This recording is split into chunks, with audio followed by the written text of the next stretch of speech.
I want to hear cannons.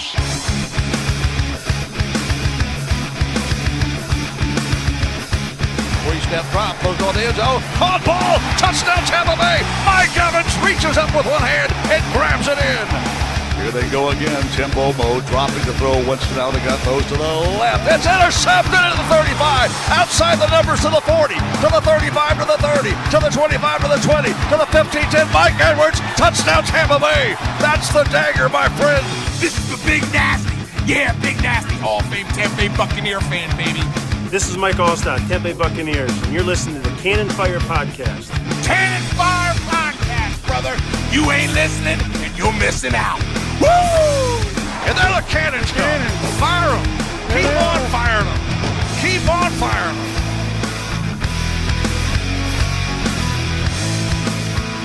Hello and welcome back, ladies and gentlemen, to a brand new edition of the Cannon Fire Podcast. I think our first off-season edition of the show. I know technically we could count last week's show, or the game recap show, as the off-season edition. But that was a game recap. We don't have a game to talk about today. We have some internal moves made on the Tampa Bay Buccaneers coaching staff. I'm your host, Rhett Matthew, joined alongside me, my good buddy and co-host, the Philly Bucs fan himself, Mr. Evan Wanish, live on YouTube today to talk about the firing of Buccaneers offensive coordinator Byron Leftwich. Now, the Buccaneers did not stop there. They went red wedding, if you will, when it comes to the offensive coaching staff. We'll talk about some of those departures, a couple of retirements on our hands as well, and much more to be talked about over the next 30 or 45 minutes. But welcome back to the pod. Evan, first and foremost, how you doing, my friend? I'm doing well. Obviously, this is news we all expected. Pewter Report, props to them for getting the scoop first on Monday night. They alluded to it, obviously, a bunch of times, but obviously official now. So we talked about it, and we're not going to, this isn't going to be the entire show just talking about Byron Leftwich, but we are going to, discuss that and also discuss some candidates, as well as talk about, like you said, the new news that we have, which is not only Byron Leftwich, but 8 other coaches will not be returning to Tampa Bay next season. Now, let's address the elephant in the room first and foremost. Byron Leftwich, Buccaneers offensive coordinator for the past 4 seasons, was relieved of his duties today officially. Like you had mentioned, Scott Reynolds, pretty much as soon as the clock hit triple zeros against Dallas on Monday night, sent out the tweet that it is expected the Bucs would move on from Byron Leftwich. So while this is now official news, it shouldn't exactly be breaking news to anyone. But let's talk about what led to Byron Leftwich's departure. So this time a year ago, he was supposedly one of the greatest bright young minds, or young offensive minds in the NFL, having obviously played a huge part in a Tampa Bay Buccaneers defense that was top 10 in 2019, won the Super Bowl in 2020 with Tom Brady throwing 40 touchdowns, and in 2021, Tom Brady had one of his most productive seasons of all time, got robbed of MVP, but 5,000 plus yards, 43 touchdowns in the regular season, and a couple of wins in the playoffs. Now this year, with the absence of Bruce Arians, we saw that offense regress, and by regress, I want to say the largest drop-off of production we have seen on a year-by-year basis, I think, in the history of doing the podcast. I'm sure that there have been other drops from grace in Buccaneers history that have to do with the offensive side of the ball, but point blank, when you go from averaging 30 points per game and you are the second best offense in the league to this year being not only historically bad in the run game, historically atrocious on third down, but you only averaged 18 points per game. And the same old song and dance throughout the 2022 season was that this is a Bucs offense that just wasn't scoring enough points. And, after a disappointing season, getting shut out in the first half against Dallas at home in a playoff game, that must have been the straw that broke the camel's back. But there was also a lot of rumblings that, this is something the Bucs wanted to consider right around the time of the bye week. And, Todd Bowles kind of weighed out his options, decided to see things through, and it didn't equate to very much success for the Tampa Bay in the long run. But what are your thoughts on the departure of Byron Leftwich from Tampa Bay? Well, I don't think the Dallas game was the straw that broke the camel's back. They made this decision a long time ago. I think Pewter Report kind of explained it best that you kind of Bowles kind of hope that with just enough Brady magic and the defense being able to do enough that they could get by at the bye week, and that's why he wasn't let go at the bye week. So, and also something that a lot of people aren't considering, they're like, well, why did why did you get rid of him then regardless? Maybe Bowles didn't feel comfortable having anyone else on that offensive staff be the play caller. I mean, we saw it. We're going to get into it. There is not much of this offensive staff remaining. There is not much. There's only a few names that remain. So maybe there was nobody else that he felt comfortable giving those play calling duties to. So if that's the case, then yeah, you might as well keep Byron Leftwich. And it's just, and people aren't going to like this because everybody wants to fire Todd Bowles. But in Bowles' case, if he were to fire Leftwich midseason and then hire, let's say he promotes Kevin Garver, who was let go today, but let's say he promotes Kevin Garver to the offensive play caller. And let's say things don't change at all. Let's say it is still the same exact thing. Then at the end of the season, Bowles has already played his one card really, and that's changing the offensive coordinator. So he's already played that. So now, what's left? So I think in order to help secure his job for next year, which by all signals that it is secure for 2023 at least. I think this is a move that had to happen. It just had to. Best of luck to Byron. I think he's a bright guy. I think he's pretty well liked in that organization. But it wasn't working. So you could clearly see that he was a little bit exposed without the help of Bruce Arians. And I mean, to be fair, this offense was not as talented as the 2020 and 2021 offense. So you have to be completely fair there.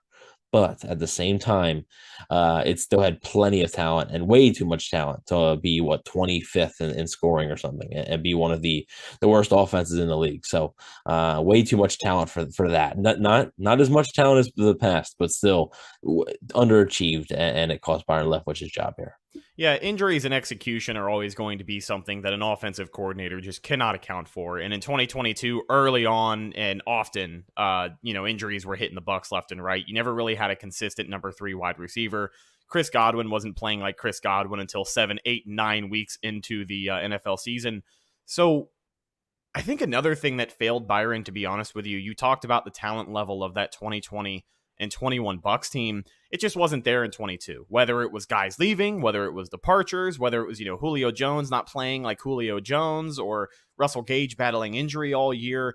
The talent wasn't there, but what really got the Bucs the most in 2022 especially is that when you don't have that talent, we got a much better look at how boring this offense was. 2020 and 21, you have the influence of Bruce Arians and you have players that can go out there and execute. Mike Evans was getting open. Chris Godwin was able to get open when he was healthy. Antonio Brown was the best number 3 wide receiver this team has ever seen.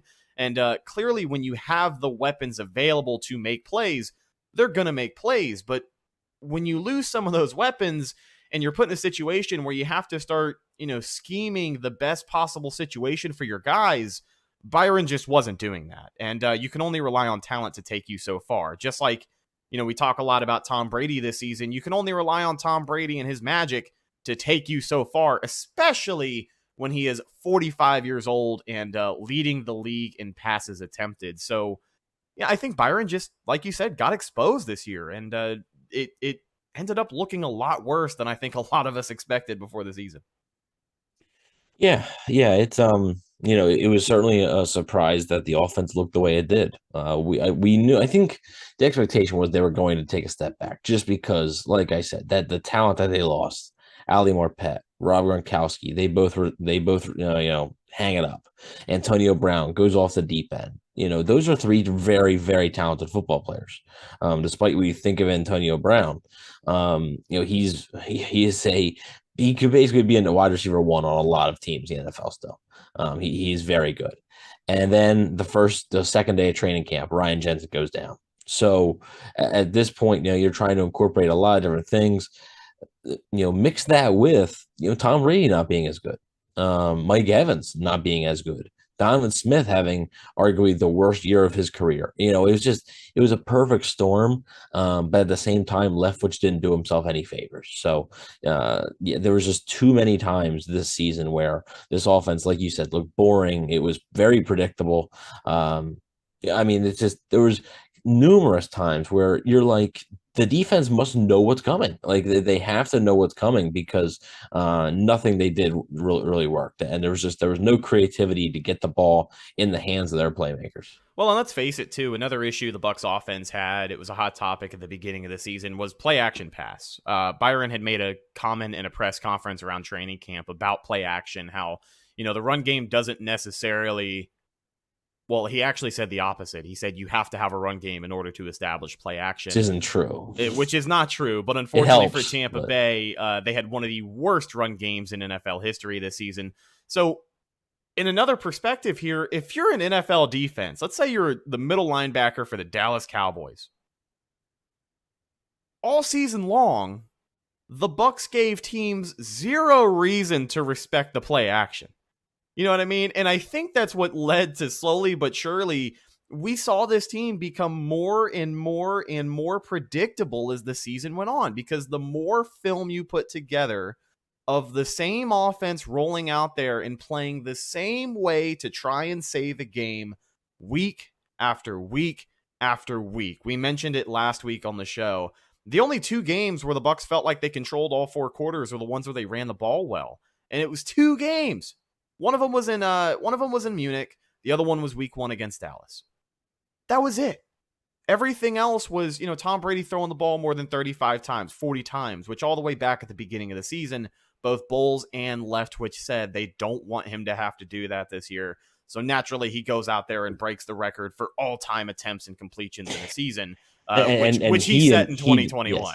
And he didn't want to do that this much in 2023 or 2022 either. So, just not good, not good. And the running game, like I believe, like some of it is, some of it can be scheme when it comes to the running game. Some of it's talent, though. And the Bucs just, again, I think the loss of Ryan Jensen really hurt, specifically the running game.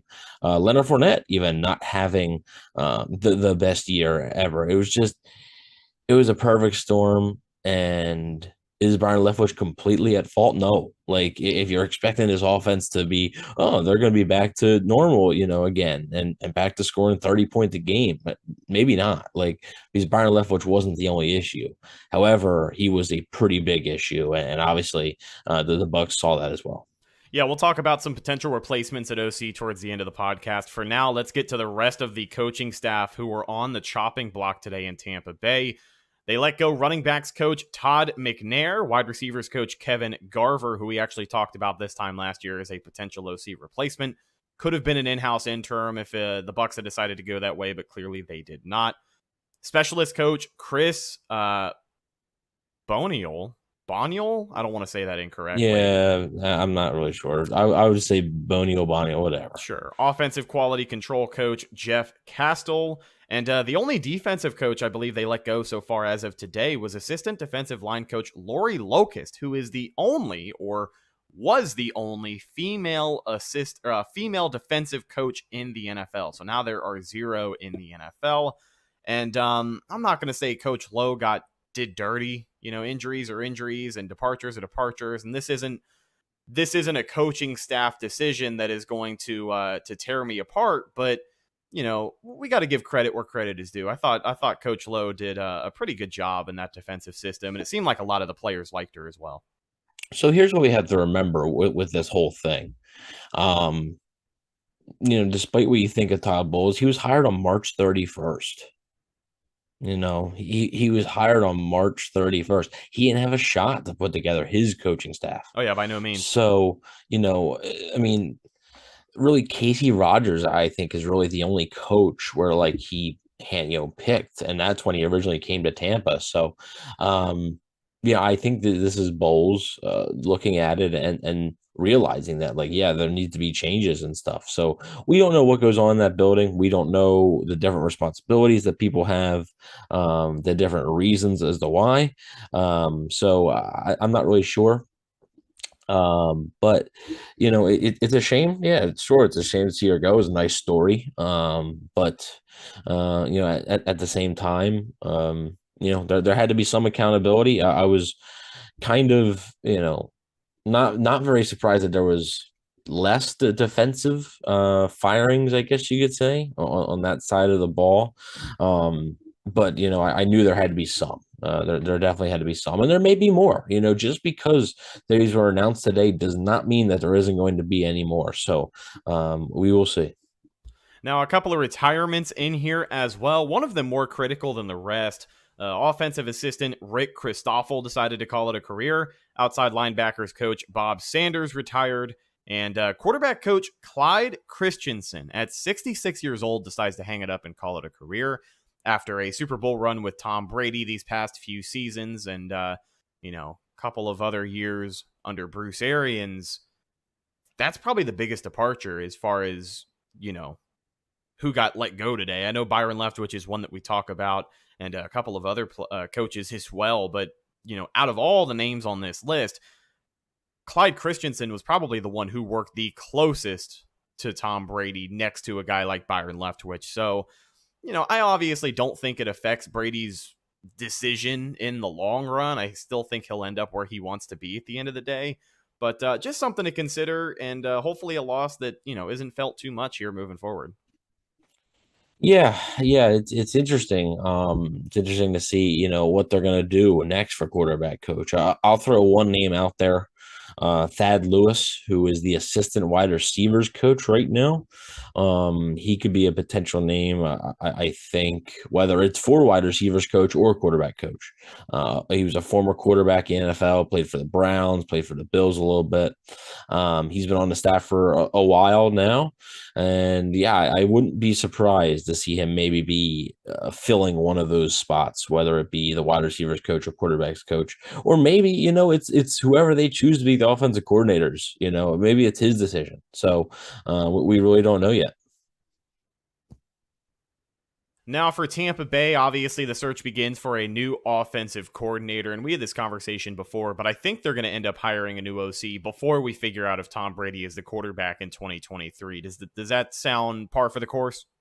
Yeah, I would expect a new offensive coordinator probably, if not before February 1st, shortly after February 1st. I don't think this is going to take very, very long. So I would think they're going to want to have their guys sooner rather than later. But also, like, they're not going to rush it, but I think they have an idea of some of the guys that they want. And, we'll have to wait and see.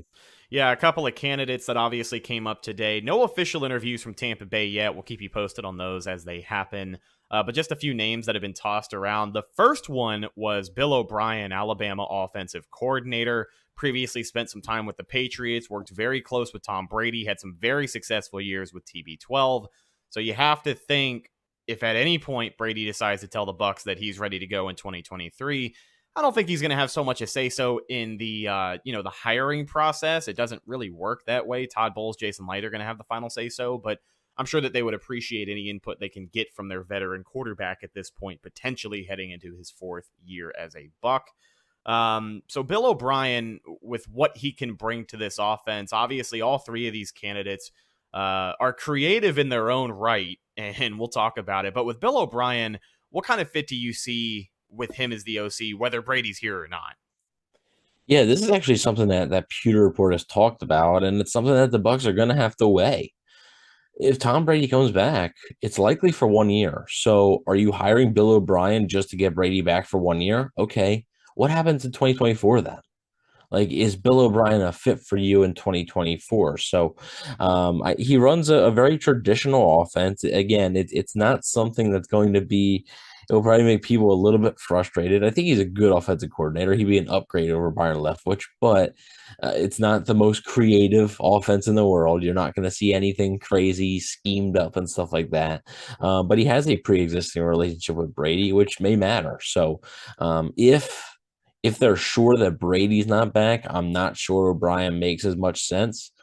He's a candidate for that Patriots job. He interviewed there today, so we'll see. But I think there's other candidates that are a little bit more likely than O'Brien, regardless of what Brady does. But I still think O'Brien could be in that mix. Yeah, and when you talk about potential changes to this offensive game plan, Bill O'Brien's probably going to give you the least amount of turnover in the sense that, he's not going to come in and redesign the game. He's not going to change the way you use your quarterback. He's not going to all of a sudden start scheming up plays for a guy like Taysom Hill to go out there and take some snaps. It's funny because Dan Orlovsky cut a promo on Byron Leftwich today and referred to his offense as archaic at times, just because of how behind the 8 ball it is in terms of the rest of the NFL. And these younger offensive coaches, their mindset, their creativity in designing plays, that's not what you got from Byron Leftwich. And as far as Bill O'Brien, I think that pre-existing relationship with Brady is going to get him some brownie points. But just like you said, it seems like more of a safe move than a high-risk, high-reward kind of move if that's the direction they end up going. Another guy I wanted to get your thoughts on, one that seems a little more realistic, and one that we had talked about at the tail end of the previous episode, that is Georgia offensive coordinator, former Tampa Bay Buccaneers offensive coordinator, Todd Monken, who we obviously know just had 2 perfect seasons with the Georgia Bulldogs as they look to, go for 3, essentially, which is pretty crazy the way that team has taken over college football. But he has engineered an incredibly efficient offense down there. And he did the same thing in Tampa Bay. For a lot of people who remember that 2018 season, week 1, week 2 with Ryan Fitzpatrick, where he threw 3 straight games of 400-plus passing yards. That was all Todd Monken calling the plays under Dirk Koetter. I think Dirk ended up taking back play caller duties sometime after that Monday night loss to Pittsburgh. It was the Washington game about midseason. Yeah, that sounds about right. And then, we saw that team self-destruct before. Now, to be fair, here's the thing with Monken for me. He was calling the plays. That was Dirk Koetter's offense. He was calling the plays, but it was Dirk Koetter's playbook. So if Monken were to return to Tampa Bay, I imagine it would be his playbook. So very curious to see what that would be. I am still of the mindset, based on the knowledge that I have, that it is a strong possibility. It's not a lock. He is, there is a lot of interest. I think Ian Rappaport reported that there's a lot of interest from some teams with Todd Monken, and rightfully so. I mean, when you win back-to-back championships from Georgia in the fashion that they have, I know the college game is different, but he's been getting strong consideration for offensive coordinator jobs for a little bit now. So would not shock me if Todd Monken was the next offensive coordinator in Tampa Bay, but I also think it's far from a lock.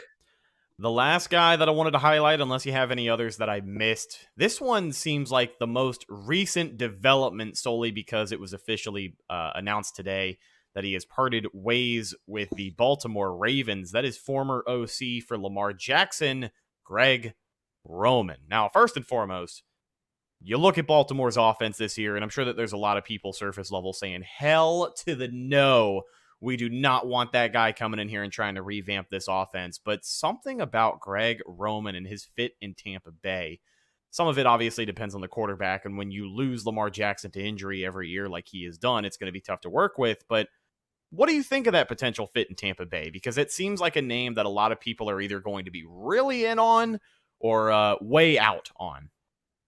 Yeah, he wouldn't be the most inspiring hire to me, but I would get it. They want to run the ball more. And honestly, they need to run the ball more, and they need to run it better. So what better way to do it than to hire a guy like Greg Roman, who his specialty is not passing? It's not, and maybe it's not the best fit in Tampa. And I don't know how likely Greg Roman is. There's no linking of him to the Bucs yet. Like I said, he just stepped down today, so we won't know. But I do think there could be a fit there. I'm not saying there will be, but I just look at it as they want to run the ball better. And I think there's an opportunity here in Tampa for them to maybe evolve as an offense in a little bit of a different way. They've ever since really Dirk Koetter came to town.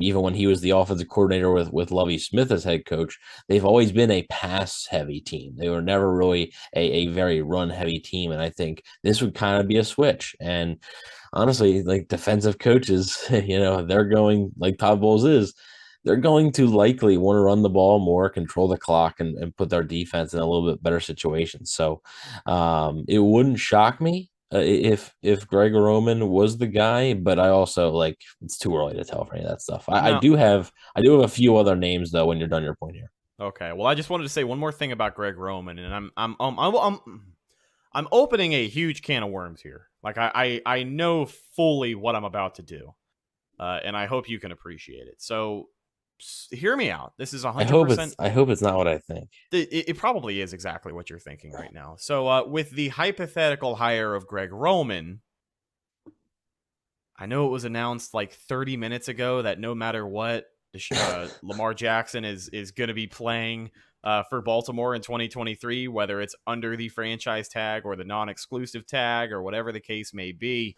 I still think Lamar Jackson is the type of guy who has every right to just flat out say, I'm not going to play on the tag, because it's not like he has that much leverage in Baltimore, but he's got enough to where, if they want to sign and trade him or something like that, they could probably get some compensation for it in this fantasy land where Greg Roman is the new OC, because I know people are going to ask, would it help the Bucs' chances at landing Lamar Jackson if that ends up becoming a sweepstakes and Tom Brady is 100% moving on?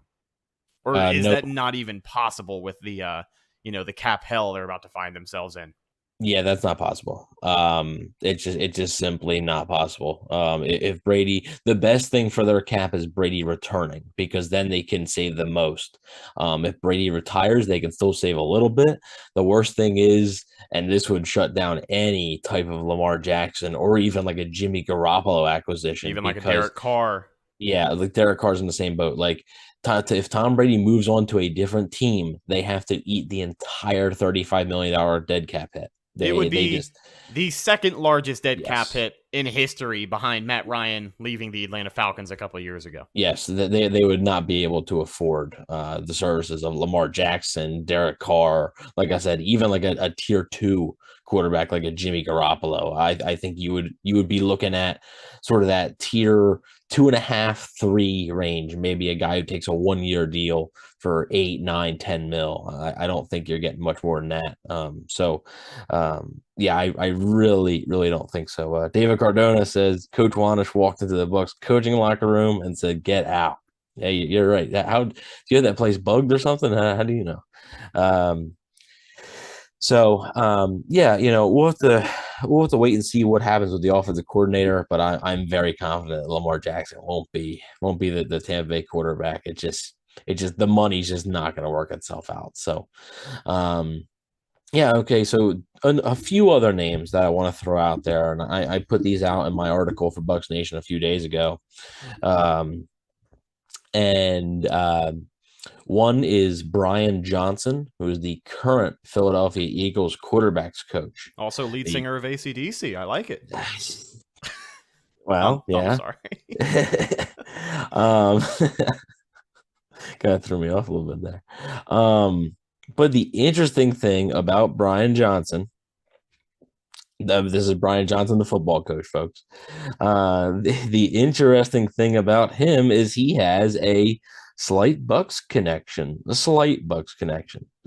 He was the quarterbacks coach and offensive coordinator for one Kyle Trask at the University of Florida in 2020. So he was the quarterbacks coach from 2018 to 2019. Then 2020, he was the offensive coordinator and quarterbacks coach. So Kyle Trask's final year in Florida, he was his offensive coordinator. So I think he's a rising coach in this league. He's played dividends for, Jalen Hurts and his development. I think you could keep an eye on that. I really do. And then another name is Lions assistant head coach / running backs coach, I believe, Deuce Staley. Obviously, the former Eagles running back, never really got a fair shake in Philly. There was always some talk that maybe he'd be interviewed for the head coach job there. Never really got seriously considered. I think a guy like Deuce Staley could come in and just bring a little bit of re-energized, energy, I guess, to that offense, and maybe help that run game a little bit. So just two guys to keep. I'm not going to say that's interest or anything, but just two guys to sort of keep your ear out for. One more name I want to throw out there just for fun. Not because that there are any legitimate reasons to believe he'll come here and be the next OC, but maybe someone for consideration, whether it's as an offensive coordinator or maybe Todd Bowles wants to bring him in at another position. He is currently the wide receivers coach for the Minnesota Vikings. That's former Tampa Bay Buccaneer Keenan McCardell. I'd seen a couple of people mention his name, and again, I don't think he's a strong candidate to be the OC. He interviewed for the Patriots job. Did he? Yeah, he interviewed for the New England Patriots offensive coordinator job. Okay, so I take back exactly what I said then. Maybe he is a name to monitor, a potential interview candidate for Tampa Bay, but obviously the ties with the franchise are there. We just have to wait and see how things play out. Honestly, as far as today's podcast goes, I know it's kind of been a shorter show, but I think we went around the horn and kind of hit all the topics we wanted to. We talked about potential OC replacements, caught you up to speed on what's going on with Byron Leftwich and why he is no longer in Tampa Bay. And we are going to tell you guys now about our season review show. So we are going to take a look back, game by game. Some people may not love this, but week by brutal week, we are going to go back and take a look at the 8-9 2022 season of our beloved Tampa Bay Buccaneers. Kind of break down what went wrong, what could have been better, the same way we do it all year. I think this will be our 5th or 6th season review show. I don't remember. I don't think we started doing that the first year of the podcast. I couldn't tell you how many years we're on now, but I am it's not that I'm not excited to get into this one. It's just, this time last year talking about the season review show, we were talking about just how close this team was to really going and possibly winning 2 championships in a row. And then here we are following an 8-9 record, a first round exit to the Dallas Cowboys of all teams. It's one of those things, and this is something I'll close on my closing thoughts here. It's one of those things too. It's pretty funny to me. If this is the end of the Tom Brady era, if Brady retires or he decides to go play somewhere else, and you look at what the Bucs were able to accomplish in the 3 seasons he was here, they had a season where they swept New Orleans, won the division 2 years in a row. They had home playoff games, one of which they won. They also won a Super Bowl.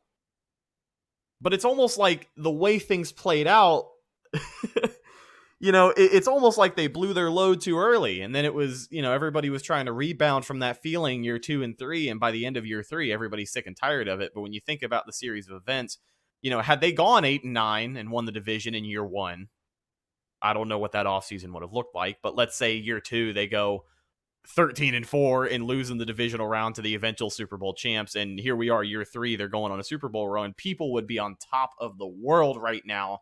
And we'd all be talking to each other like, hey, this is going exactly the way that we planned it, right? Because even when Brady came in and we reacted to that news all the way back in March of 2020, we were like, this first season, they could be competitive, but, don't expect a Super Bowl. And then obviously they went out and defied everybody's expectations. But that was the year, yeah. Yeah, it's just kind of funny how everything that we thought or expected would happen kind of happened. It was out of sync, if you will. I mean, hey, at the end of the day, the Bucs sold their soul and they won a Super Bowl, which a lot of teams do and never come up with the ultimate prize. So I'm happy if this is it. By all means, any Bucs fan with common sense should be happy in the Tom Brady era in the grand scheme of things. But I thought that was funny. Somebody else had pointed that out today. And I said, you know what? That's a solid point, because the Bucs did accomplish a lot these last 3 seasons. I know 2022, it certainly doesn't feel like it, but they still won the division and they still swept those smelly ass Saints. So at least we can hang our hats on that, right? I guess. Yeah. I mean, I guess it's a shame that, it sort of turned out that way. But yeah, I mean, you're going to look back on it. And I think people are going to honestly, and it sucks because people are going to remember how it potentially ended more than the actual good that came from it. And Right. That's what sucks. People are going to be like, yeah, they won a Super Bowl, but they went 8-9 last year. Like, if it is it, yeah, I don't know. We'll have to wait and see what happens with Brady. Because maybe it's not it. I still, a lot of people, People are just speculating like crazy. Like, folks, like, we got at least a month of this. Like, chill out. Like, I don't even think Brady has any idea what he's gonna do right now. Yeah, chill out. There's plenty of time to speculate for it. So, we will see what happens. The era may be over. It may not be. So, but regardless of who the quarterback is in Tampa Bay, there will be a new offensive coordinator. That is for sure. Yeah, it'll be interesting to see how that plays out, and the rest of this staff obviously fills out pending the ultimate decision from Tom Brady to see if he will be back in 2023. Are we going to have an answer for you this time next week? Probably not. This time 2 weeks from now, I doubt it. The week of the Super Bowl, probably not. But I would bet that after the Super Bowl, if not the week of the game, we should get an update from the man himself. I just hope he doesn't make the Bucs wait till halfway through March so here's like the they thing. did last year. I think I think you're only going to hear anything if he just decides to retire. If he decides to keep playing, I don't think you're going to hear anything. So if you don't hear anything, I don't think there's going to be an official announcement like, "Oh, I'm playing." He's going to be an unrestricted free agent. So I honestly don't think if he retires, I think you'll know that shortly after the Super Bowl, probably maybe a 5, 6, 7 days after the Super Bowl. But if he doesn't, like, you won't know if he's back in Tampa, I think, until free agency starts. Well, a be-all, end-all for the Bucs, at least. They're going to have to know before March 15th. Yes, what his will, plans and are. I'm sure they will. I'm sure there is a date that they have in mind, and I'm sure Brady will honor that, and he will let them know either A, I'm retiring, B, I have legit interest in coming back, or C, the guy's like, thank you, but I'm moving on. Yeah. So if anybody's looking for a concrete date as of right now, if you need a be-all, end-all, March 15th. There you go. Sometime before March 15th, we should have an answer for you. But ladies and gentlemen, that's going to do it for today's episode of the Cannon Fire Podcast. Thank you for jumping and hanging out with us on YouTube. I know it was short notice, but we wanted to get a reaction pod out for the sake of the breaking news regarding the Tampa Bay Buccaneers. And since it is our off-season coverage, any more breaking news, we're going to try our best to keep you updated on as soon as we can. So make sure you subscribe to the channel for more great Tampa Bay Buccaneers content. And find the show on social media, Facebook, Instagram, and Twitter. All of those are Cannon Fire Podcast. Best place to go for updates on the podcast. And of course, Tampa Bay Buccaneer news as it happens. Speaking of Bucs news as it happens, you can follow my co-host Evan on Instagram at Bucs_daily. You can also find him on Twitter at EvanNFL and check out his written work at BucsNation.com. Last but not least, you can find myself, Instagram and Twitter at Rhettakus, RHETT. AKUS. If you follow me, I will follow you back. We'll talk to you next week for our 2022 season review show.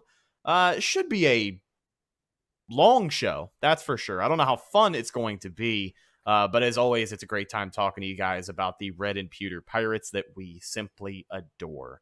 I'm your host, Rhett Matthew, signing off for my co-host, Evan Wanish. We'll talk to you in the next one. Until then, and as always, thanks for listening, and go Bucs.